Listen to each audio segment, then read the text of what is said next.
Hello, everyone. Welcome to another live. Today, I have the pleasure of welcoming Beatrice Taylor Searl to the live club.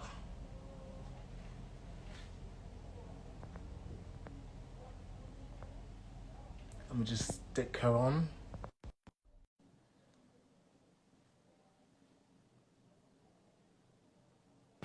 Hey, Hey, Beatrice. how's it going? It's going quite well. We're live. Yeah, Yeah, we've done it. it's Not, exciting.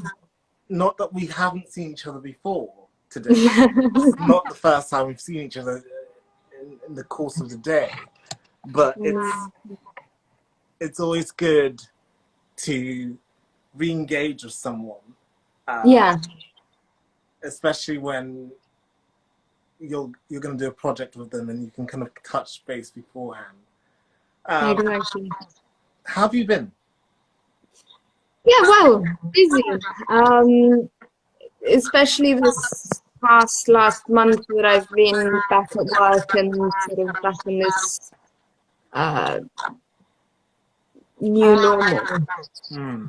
Um, so good. How about you? Well, it's one of those questions that we now ask in a sense because it's necessary to ask Hmm. rather than a pleasantry that we might make at someone. Oh, how are things going? Um, Yeah. things are going fine. I feel. Um, there's always a bit of good news coming my way.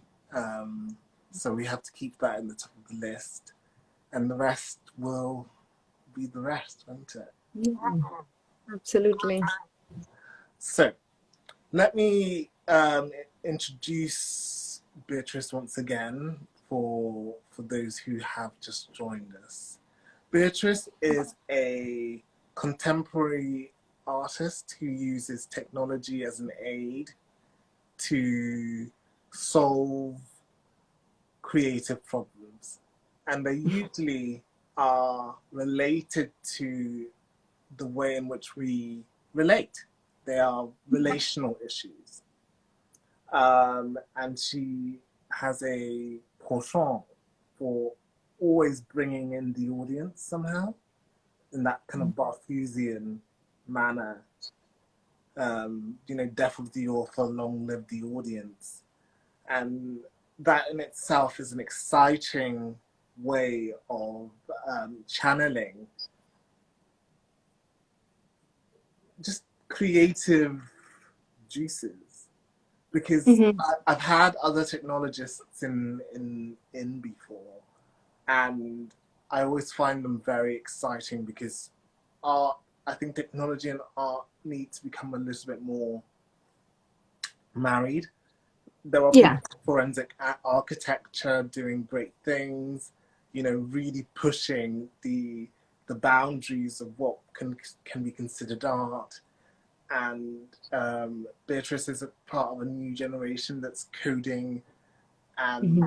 uh, along with my friend Bukani and Nuji, who I had earlier. So these are three women in tech in some way or another.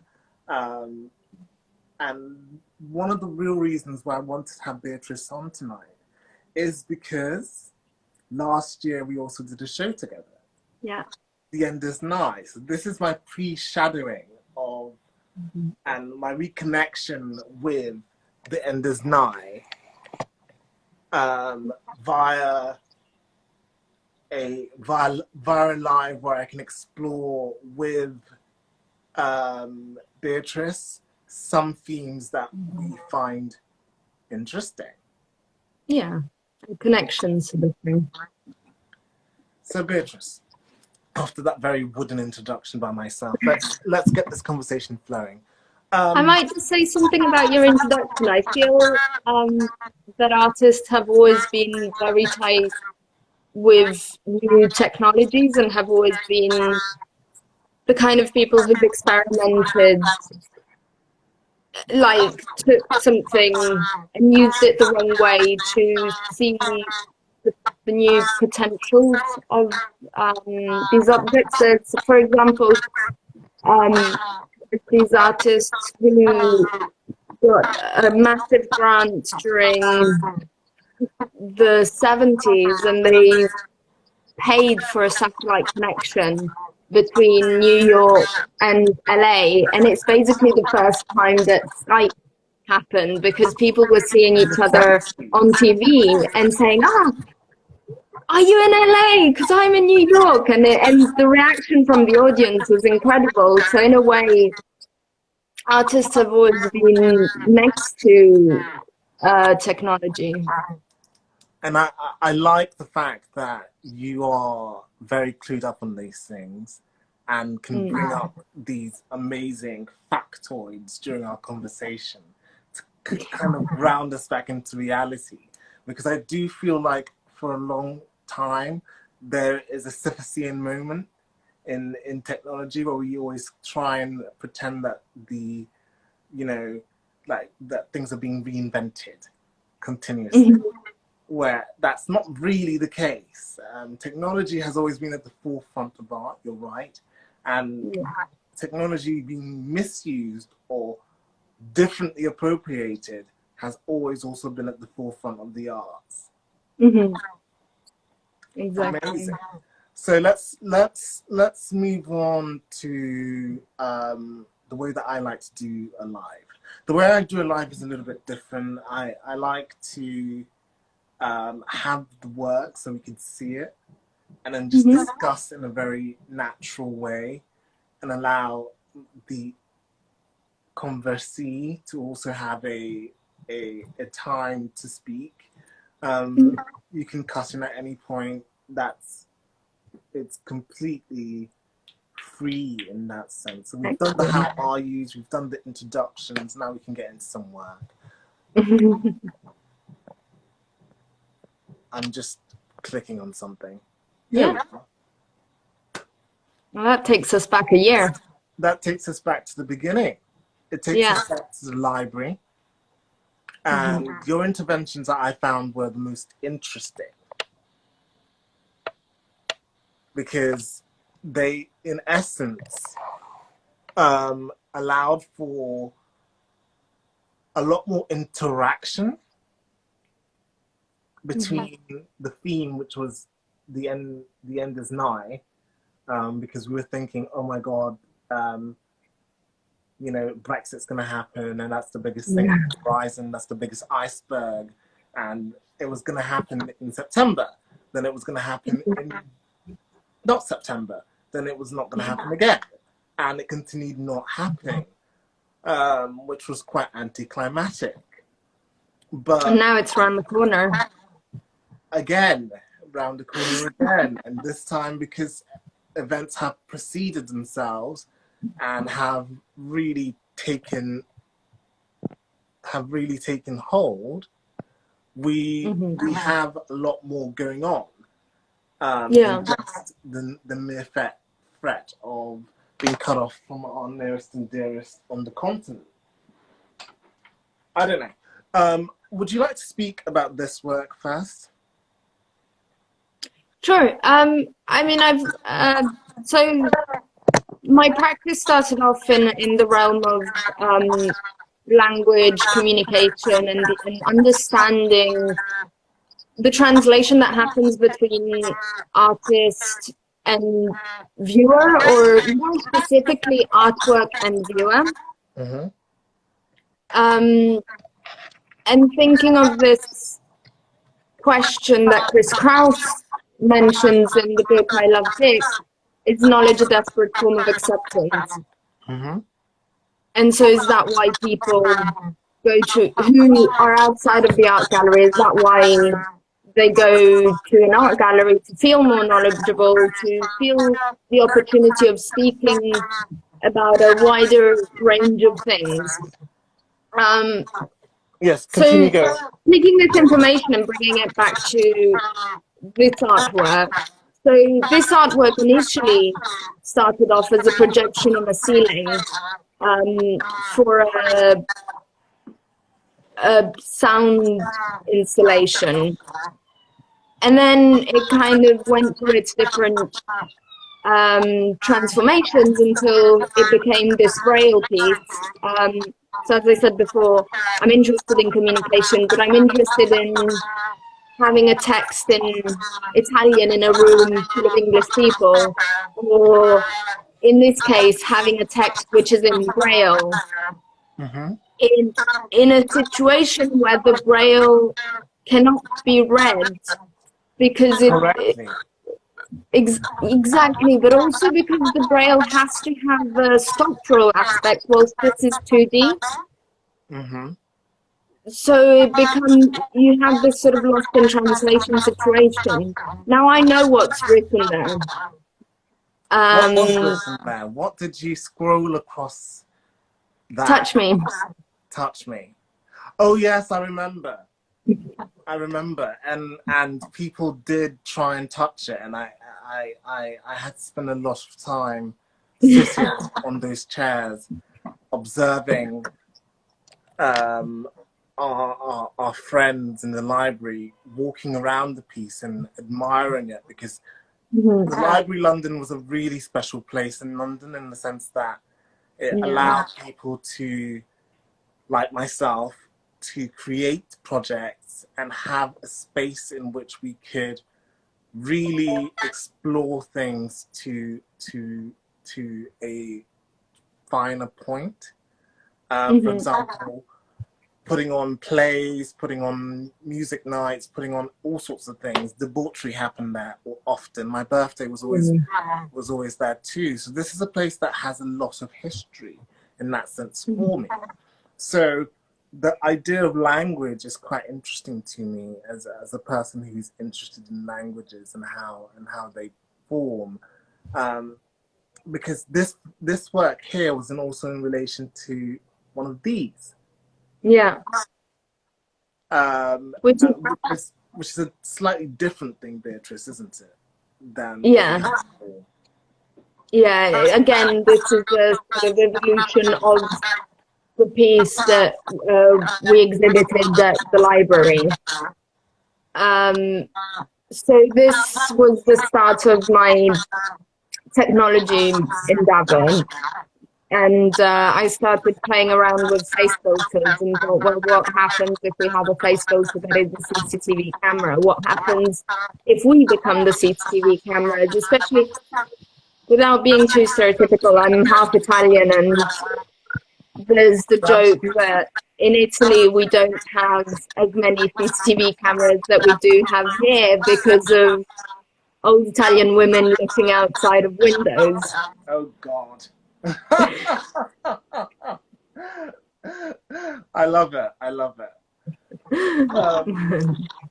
But in that sense, because in the show, Beatrice had 3 of these CCTV cameras set in in sort of a black relief. It was a tinted glass, a black tinted glass. And so you couldn't see the cameras in the same way as you wouldn't be able to see if the camera's on you on a daily basis.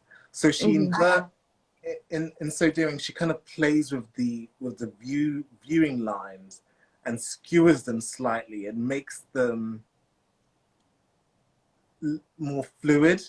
So the whole nature of looking is continuously questioned. And I forgot what it actually said on the cameras. What did it say on the camera? If you don't see me, I don't exist. Which is completely true. So the works are self-reflexive. And it was also a reflection of Luigi Pirandello's work. Tell me more about Luigi Pirandello. So he wrote a book called 101 and 100,000. And the book basically describes how we're one to ourselves, we're no one to the people who don't know us, and we're 100,000 different people to all different people who know us. And I thought, well, what happens with technology, does that still work? Is it still like if the CCTV camera doesn't see me, does that mean I don't exist? We can actually go further with this, because surveillance has now become such an important part of our lives. We're continuously surveyed by our phones. Mm-hmm. And we also have cameras on our laptops that continually survey us. If we remember what's been going on recently with Apple's new iteration of their software, we have a situation in which I walk into the room and my computer just lights up. Mm-hmm. So it's using motion sense technology to be, to be even more attention hugging than it was before. Mm-hmm. Yeah. It's definitely getting its own identity and becoming a sort of extra pet, but instead of it meowing around the house, it lights up. It does. And that in itself is quite disconcerting. Mm-hmm. But going back to the original point that you made, Beatrice, you said that, do we retain our selfhood? Or is it that, do we retain our selfhood now that we are one in 100,000, isn't it? One in 100,000. 1 in 1,000 or 1 in 100,000, something like that. And I feel like this is a very philosophical question, because if you look at the way in which social network sites such as Facebook, Twitter, and Instagram ask you a question. For example, Facebook asks you what you're thinking, Twitter asks you a haiku, and Instagram asks you a fudge of questions. That in itself is still very, how can I put it? It's still very of the moment. Mm-hmm. The questioning is very Socratic, and the thing is, if you're a different person to each 1,000 people that you meet, where does personality come into it? I think it's not even a question of personality. I mean, the way that Pirandello describes it is that, I mean, you know who you are to yourself, but it's basically impossible to know who you are to someone else. And that could be your brother or your mother or your best friend or the stranger you meet in a bar. Because in a way, those become 4 yous, not just the 1 you. And it's interesting because you can start seeing the changes you have with different people. Mm-hmm. And so you start thinking, well, is it true that I'm one to myself, or is it more true that I'm the amount of people respectively to the amount of people I know? That question is really difficult to untangle, because if you're continuously asking, who am I to myself, who am I to society, and who am I to individuals, those are so many different layers of personality that... And this is only with people, it's not even getting technology involved. Exactly. Which complicates things even more, I would say, wouldn't it? I think in some aspects it simplifies it, because I'm thinking of applications like Replica or even social media. I feel we can be more coherent with the curation that we put in our use of technology than we can't really curate our relationship with a person. That's true. You can sometimes curate your relationship with people. You know, that whole old-fashioned idea that we enter into relationships in a way to make ourselves feel, Yeah. to make ourselves feel amazing, and but to an extent, we curate relationships in order to trap someone into our web, Mm-hmm. and that's a form of curatorial practice that we continuously do. Sometimes it's intentional, sometimes it's unintentional. Mm-hmm. Exactly. Mm. But yeah, so I think it's what was I trying to get with this? We were going on to personality and the different personalities that we meet on the process Yeah. of oneness. Let me pose you the following question then, Beatrice. Can, now that we are in a position where we can compartmentalize our personalities and sell them off in different bite-sized chunks, can we be seen as a human being, or are we more of a cubist conjunction? Are we more hybrid than polyphonic? If you get what I, Mm-hmm. are we? Can we speak in a language that is direct? Is what I want to say.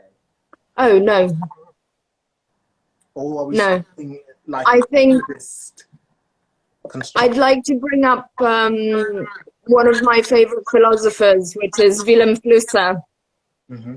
who wrote this book, which,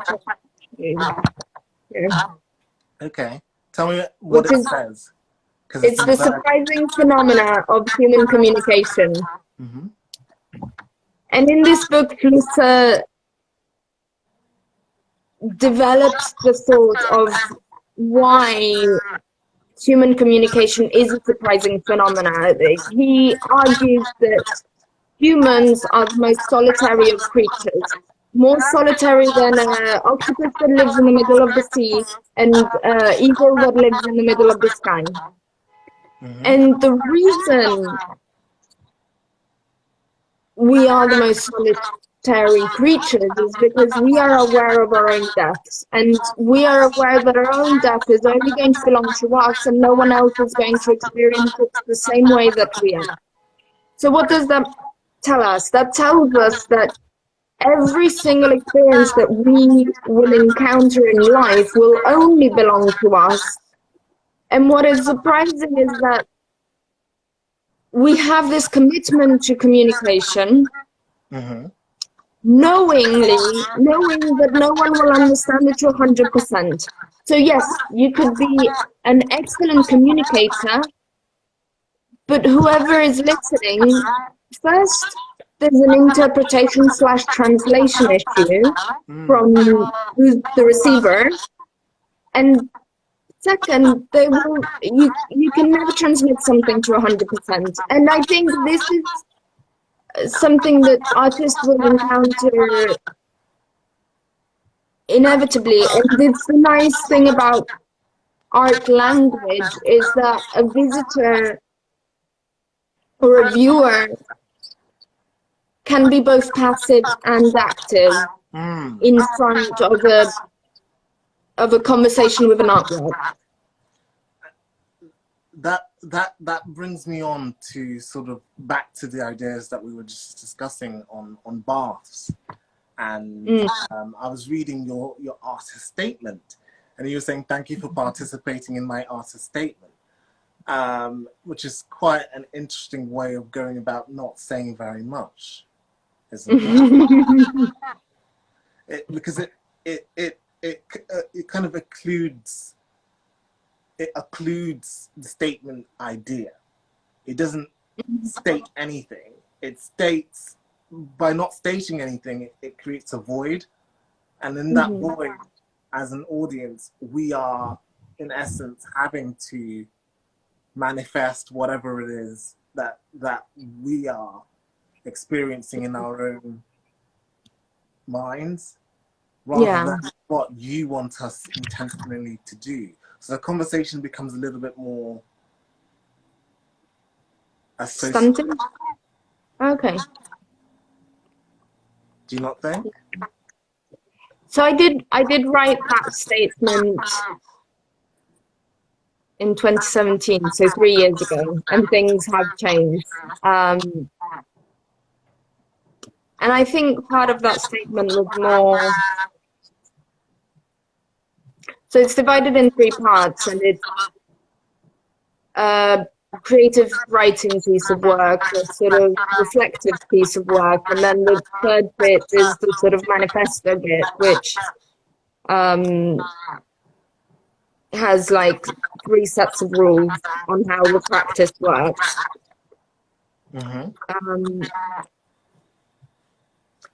And I think the reason I did it in 3 parts was someone can find something in one of the different parts. I have been struggling a bit recently with the art world and like aspects of it that feel hyper pretentious and slightly inaccessible to others. And I try to keep a distance for that, or try to find a way where to say, how can my artwork be more accessible for more people? And so let's actually discuss that. I'm not cutting you off. I want to go deeper into that. Would you like to name some of this pretension? I'm not talking about naming names and real people. I'm talking about naming the situations that you're actually describing.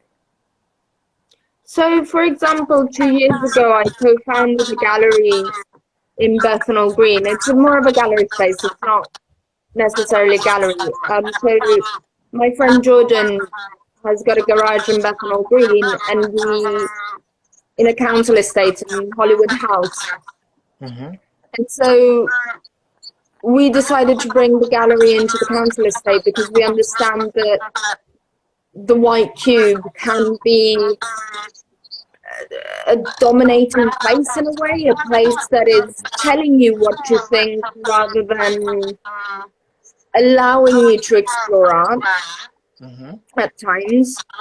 And so we do an exhibition once a month, generally, apart from when COVID happens. And we usually represent underrepresented artists and function as a food bank as well at the same time, as a food bank collection point. I think these are the things that excite me the most about the art world, is this opportunity of saying, right, instead of thinking of how much money Jeff Koons' latest sculpture has made, it's how do we show everyone how important art is, not only on a monetary basis. Yeah. Right. I'm going to question you a little bit and ask you the following. Okay. I know that space is always at a premium for artists, but what would you say is, how would you react to the following criticism? Artists can sometimes unwittingly play into the kind of very neoliberal development story. So going into an estate and in wanting to do good, they can also bring in the gentrification machine. So here's the thing, the gallery functions as a gallery once a month, otherwise it's always a garage, and it's a functioning garage with a car inside of it. So we don't create that much of an opportunity for gentrification, Okay. because it's an event. It's Happen. once every last Thursday of the month. I think now we've changed it to first Thursday of the month, and we're continuously developing. So this year we're coming, so when the new normal is actually a thing, we're planning to do 6 exhibitions during the year, and otherwise just do events, but I think that community-led events. I think that that is really interesting because we're all trying to find space. I find even big, sort of what you think established galleries are being kicked out of their houses, not houses, but they're being kicked out of their establishments because rents are being put up and so on and so forth. So these questions about for whom things are being done and to whom they are being done are also very important, because if you're looking at questions of translation, we need to look at where unintended consequences are. Oh, completely. And I mean, looking at consequences is something that I've started researching in December of last year, so it's nearly been a year now. And I think I wanted to add on top of that, you mentioned spaces quite a lot, and I think spaces is something extremely important to think about, especially after COVID. So after COVID, what have we learned so far is that we can have plenty of virtual exhibitions, and the internet, or the space in the internet, allows us to have this sort of infinite space, not have these white gallery spaces, and explore these virtual lands, because that in a way is space. Without, in a way, it is space. And then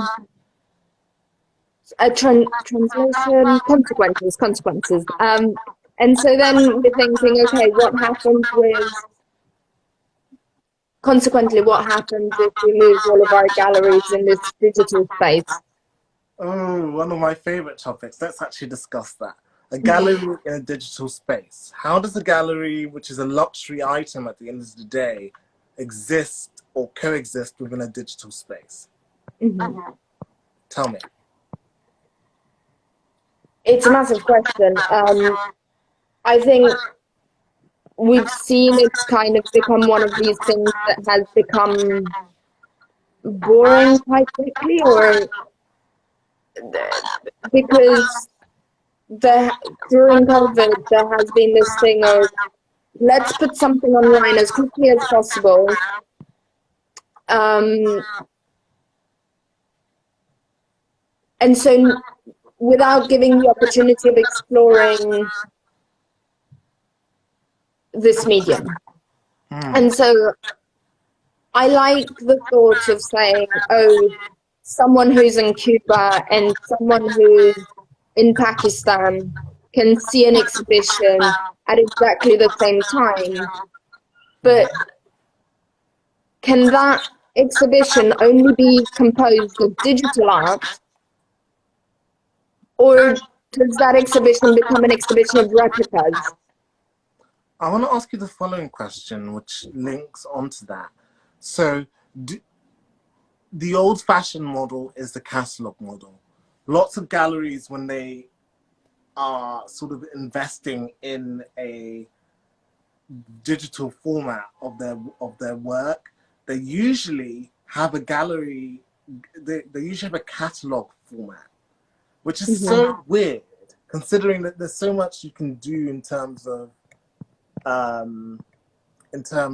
actually making the work interactive, making the work speak to you in a different way. What would you say is the biggest challenge in terms of kind of leaving behind old ideas of what a gallery should look like online? I think it's a big question in the way that there's our shift in space, so there's a shift in physical space to digital space, means that we're going to abandon physical artwork. So, and that would entail sculpture, paintings, photography. Photography can be digital, so does that mean we abandon that for the digital world and artists who only work on digital, maybe even video artists, but again, there's a massive difference between watching a film on your laptop and a film in a cinema or in a screening room. Mm-hmm. So is this idea of, okay, so let's say we've moved the galleries into digital space. What happens to the space of the actual space that of the galleries now? So say, how would Tate Modern be reappropriated? As a digital space, would it be like a Habbo hotel model? Do you think Tate Modern as a Habbo hotel, where you sort of fly in as an avatar and experience it as one, in that sense? I don't know that question. I think Tate doesn't even know the answers to that question themselves. So Yeah. they're more. But it's exciting to think, what if in 30 years' time, everybody will have a VR set at home? What if that VR set doesn't get used in the same way that we want it to be used? Again, going back to the original idea of our conversation, that germ of it, most VR sets and so on and so forth, or most technologies, are not appropriated in the same way for the whole of their lifetimes. For example, Facebook was supposed to be a dating platform originally, but it turned out to be where you just where you find your family members and sometimes rant about stuff weirdly. And dating has moved on to other sites as a functionality, and it's almost like a Swiss Army knife of things, because it has a VR adapter, it has this, it has that, it has the other, and you're just thinking, how many things can Facebook do at the same time? You know, how many things can Facebook? It almost has lost its way. Let's put it that way. I think it almost has. I'm gonna stake my line there. It's lost its ways. No, it definitely is. Let's talk about especially with its new currency and stuff like that. It's starting to go rogue. Let's put it that way. Let's talk about the hands. Yeah. The hands up there. Can you see them? Yeah, I can. Can you introduce us to the concept behind this? So everything nowadays is COVID related. So at the start of the pandemic, we kept on hearing, you're not allowed to touch your face with your hand, you need to wash your hands every time you get back home, like for at least 20 seconds, or sing happy birthday twice. And so our hands, which in a way are our most powerful tools, physically speaking, have also become our most dangerous tools as a form of transmitting the disease. And so I decided to set off thinking, oh, you know what? The opportunity of a handshake, or the opportunity of holding someone's hand, also looking at it from a scientific point of view, like how important holding someone's hand is for the mind and for well-being.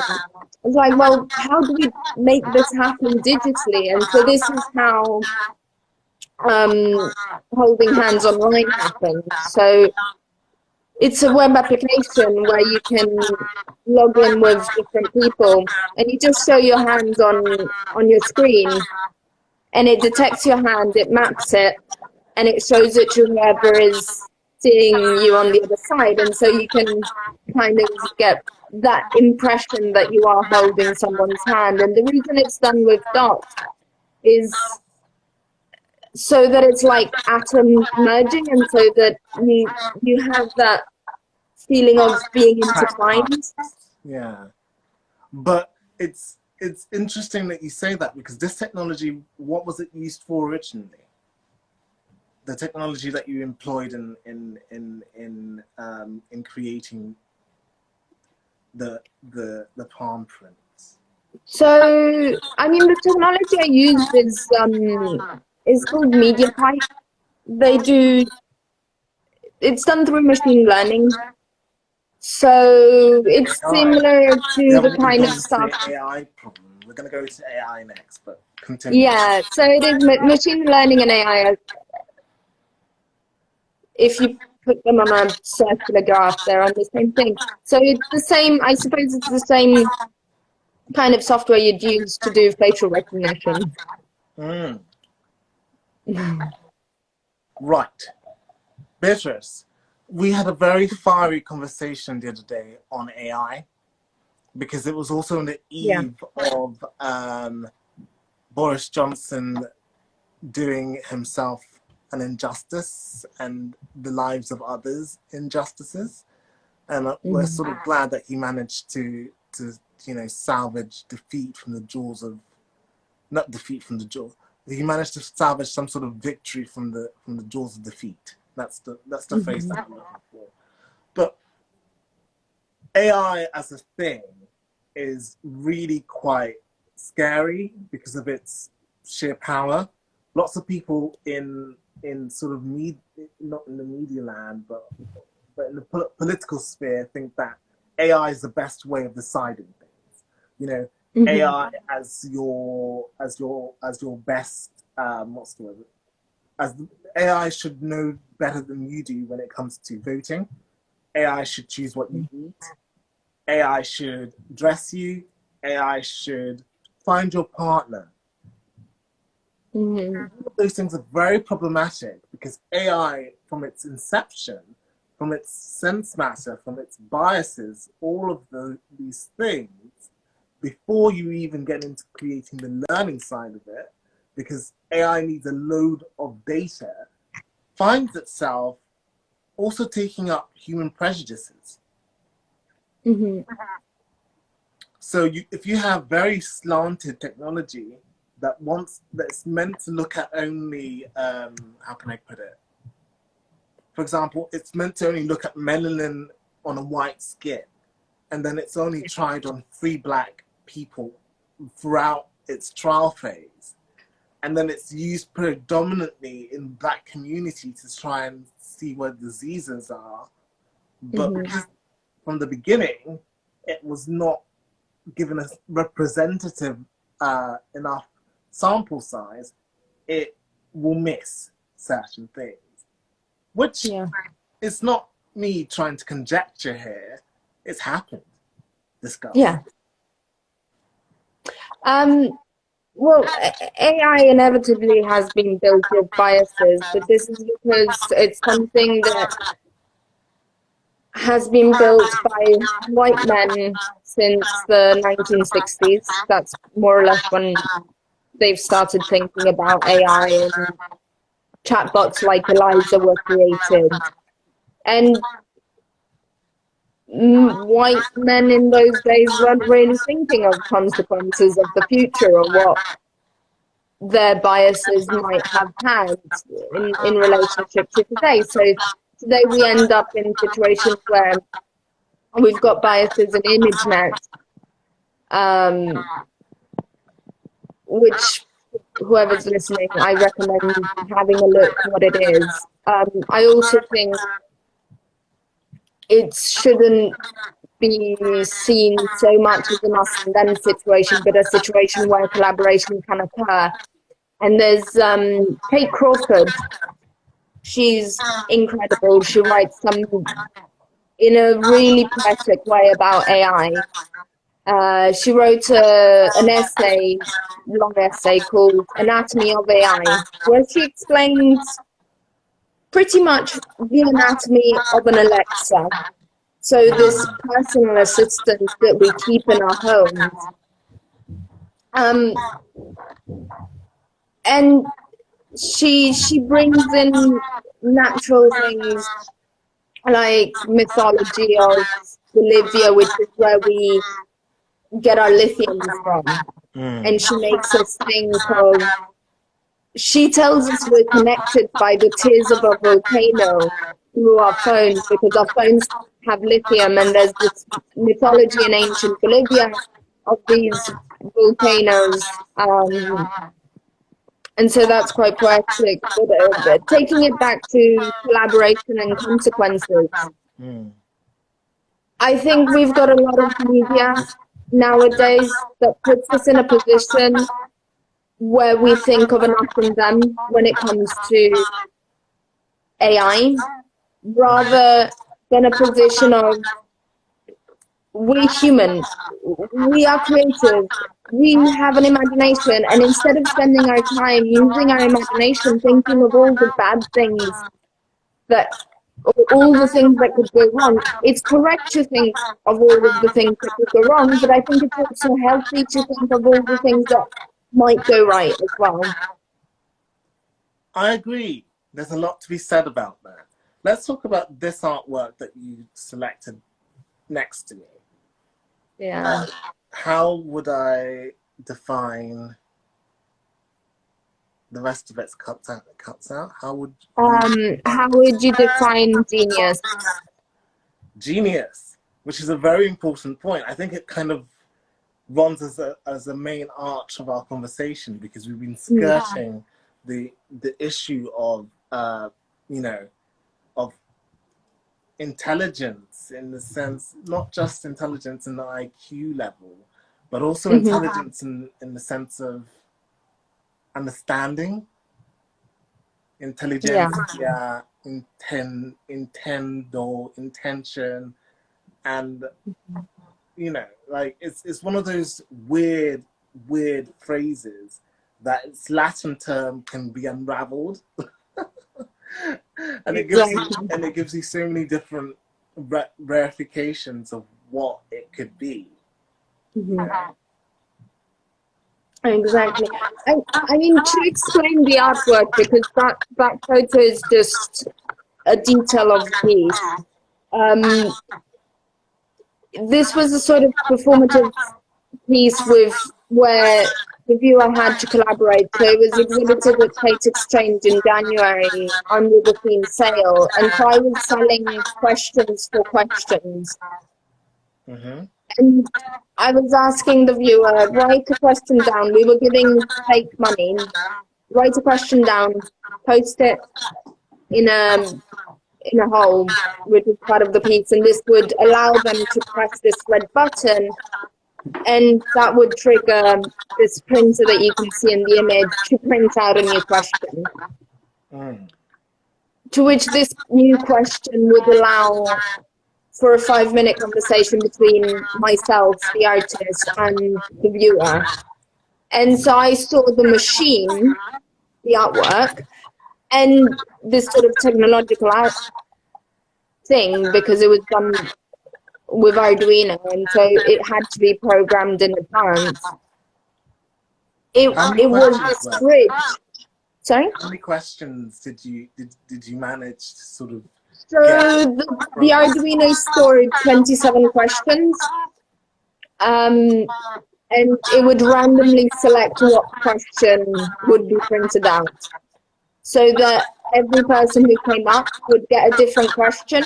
I did get more than 60 people to submit, and so some people did get duplicate questions, but they wouldn't have known, because more often than not, they were coming at different times. Okay. I'm going to take your temperature now. My temperature? Yeah. How cold or how hot are you after a day's hard graft? I hope 36.4. That was mine. Not getting cryptic. I meant in the sense, how do you feel about how the live's gone so far? There's 10 minutes now, or do you want to go to what your reading section? Because we've kind of done it throughout. I think there's a few readings or watchings that I'd like to mention. Okay. So let's go on to the next section. So these are the questions actually these are some of the questions that they asked for that artwork that we've just talked about. Mm-hmm. And it was interesting to go through all of the questions that they submitted, because so this one says, what is the meaning of life? And then you would have some which would say, what will I have for dinner? Or is this real? And I quite enjoyed analyzing each question that each viewer had submitted, because in a way it felt like either they felt that the machine had this sort of crystal ball and was trying to predict the future, but they were all future or predictive questions. So you could read a lot into it if you wanted to. For example, it's funny that you say 27. My birthday's on the 27th. Today I walked past a door which said 27 on it, which happened to be Listen Gallery's door. And your number of questions was 27. So I could sit here and quite rightly just say, oh my God, it's written in the stars. We were going to have a conversation today. Yeah. Do you know that Malcolm Gladwell talks about this in his book, which is the phrase is something along the lines of the illusion of asymmetric insight. Okay. The illusion of asymmetric insight is basic misunderstanding of facts, because we spend so much time trying to understand and think that we're amazing at understanding each other, but we're actually not. The more that we meet someone, the less we actually know or can tell what they're going to the more we meet someone, the more we can tell, the less we can tell or predict their behavior. The less you meet someone, or if you have a paper trial, the more likely you are to find inaccuracies, because you can't say, oh, look at his nose, that nose couldn't ever say anything like that. Look at his paper. You either say the facts or you don't. So does it have to mean that through good aesthetics there's more trust? Through good aesthetics, there's more trust, yes, there is that. Hence why you would trust an artist who's better looking compared to an artist who had a hook and a manky eye. But they may produce the most beautiful art. I don't want to be ableist in this. But they may produce the most beautiful art. But at the same time, it gets complicated. On that thought, I think, Beatrice, we're going to have to take the live to an extra 30 minutes so we can discuss your book choices. So we're going to go off now, and then we're going to come back in 2 minutes. Cool. 2 minutes, guys. 2 minutes. And then we're going to discuss Beatrice's book choice. Cool. Ciao. See you soon.